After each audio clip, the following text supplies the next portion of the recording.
Hey everyone, and welcome back to Volunteer Friendly. This is episode 23, Where's Your Identity? If this is your first time joining me on Volunteer Friendly, well, welcome. This is a podcast, a show that is all for people that are involved in making Sunday mornings happen. The goal of this podcast is not to interview famous worship leaders from famous churches, but to ask a question, to bring up a topic, to discuss something that hopefully will kind of upset you, will ruffle the feathers a bit. We make each episode less than 10 minutes, and I use this opportunity not as a chance for me to share my personal ministry philosophy, not for me to explain how bad all you terrible people are, but to bring up a topic, try to share some thoughts without, providing a value judgment or statement on this, hoping that you do the work, right? The episode's only 10 minutes so that you can then go and do the work from here. So the goal of Volunteer Friendly is to present this question, to give you space to contemplate on your own and then discuss with your team. So here's what we're doing this week. This one's going to be a difficult episode because I want to ask, where's your identity? If you've been in church ministry, if you've been leading worship, if you've been doing production, for, more than 5 years, I think you're probably in this space. If you're on the younger end of things doing this, I think you very likely have struggled with this or will struggle if you haven't already. I think it's possible still, even those of us that have been in ministry for a very long time, could be struggling with this as well too. And what I mean by that is essentially, a couple of weeks ago we asked, has ministry become your relationship? Well, I kind of want to ask this week, has ministry become your worth? Has ministry become your identity? Do you see yourself as Will Doggett, the broadcast director at this church? Will Doggett, the worship leader at this church?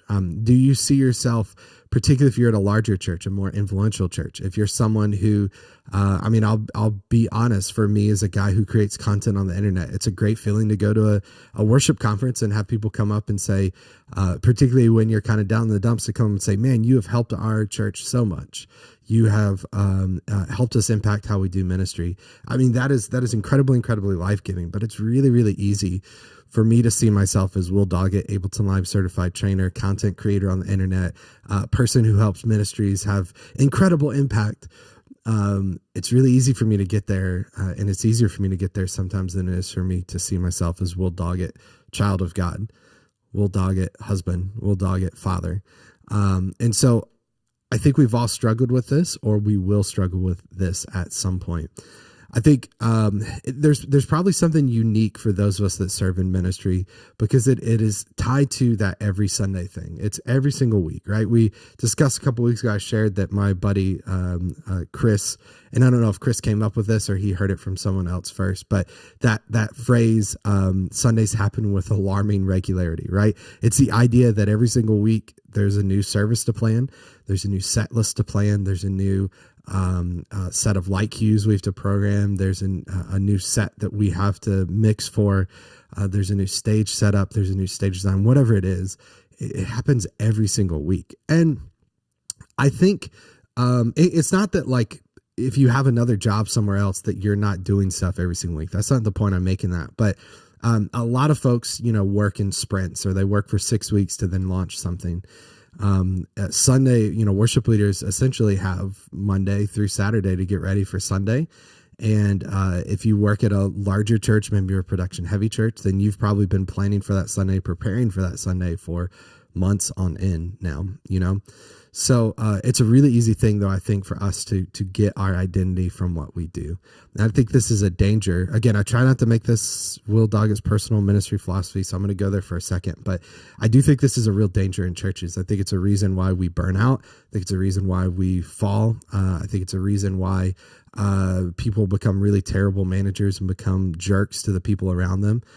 Because we see ourselves as worship leader at large church who writes influential songs, as opposed to person who's broken, who's a child of God, who needs grace just as much as the other person.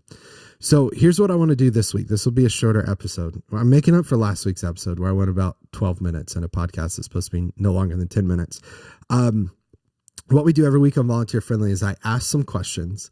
I share 3 questions, and the goal of these is for you to take these questions, for you to internally contemplate these on your own by yourself, without the influence, without the pressure of someone else being around, being a part of that.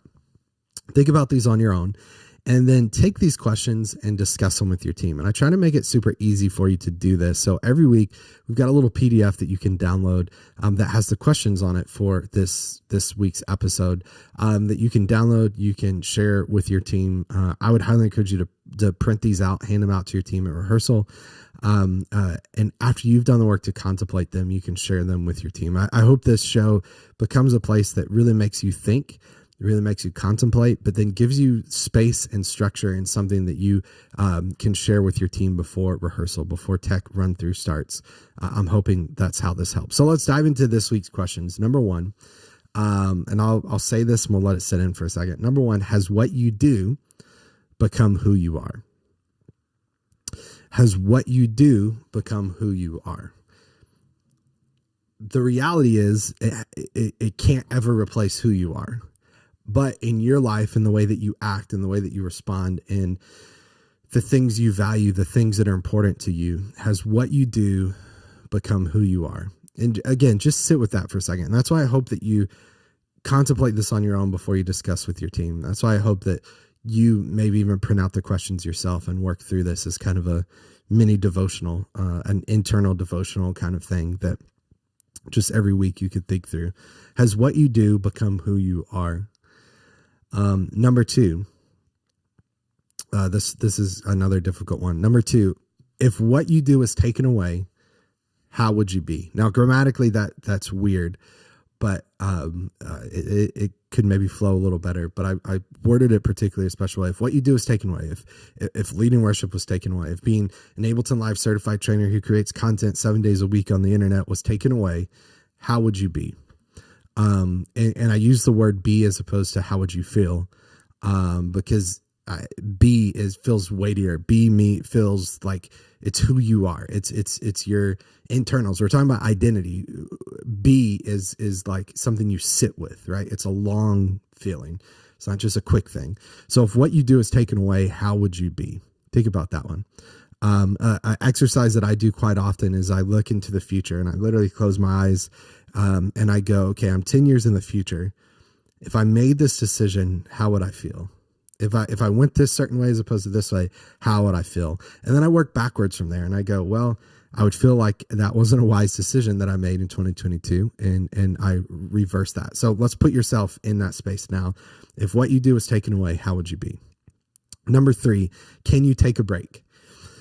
Number three, can you take a break? This is both practical and it's philosophical. Practical, are you in a situation where you're able to take a weekend off? If so, how can you schedule those out? Maybe it's just once a quarter. Maybe that's all you can do right now at the moment to you build up your volunteer base. You build up worship leaders that can serve the church. You build up people that understand when problems go wrong, how to solve them technically so that you could step away from behind the soundboard, from behind the lighting board. Can you take a break? One, practically, can you? Because that's incredibly beneficial. But then two, philosophically, if you took a break and you weren't the person running sound and service still went well and sounded great, how would that make you feel? Sometimes internally, the things that brings up causes us not to take a break, to not take a Sabbath. So this week, where's your identity? There's some really difficult, tough questions. Spend some time with these questions. And again, the goal and hope is that you download these questions, you contemplate them on your own. You then go and discuss them with your team. And I think this will bring up some really good conversation. Thanks so much for listening to Volunteer Friendly. If you enjoyed this episode, do me a favor, do two things. Number one, share this with someone that you think would benefit from this. Again, this is not a very popular podcast. I don't think it ever will be because it's not something that makes you feel great. It's not, interviews with famous worship leaders from famous churches. It's stuff that causes us to do the work. We don't leave going, oh, I feel great. We leave going, crap, I got some work to do. But if you like it, share it with someone you think would also enjoy it. And then number two, leave us a rating or review on Apple Podcasts, wherever you listen to. Like this video if you're watching on YouTube. But thanks so much for watching, and we'll see you back next week for episode 24, Thursdays, 10 a.m. Central. Take care.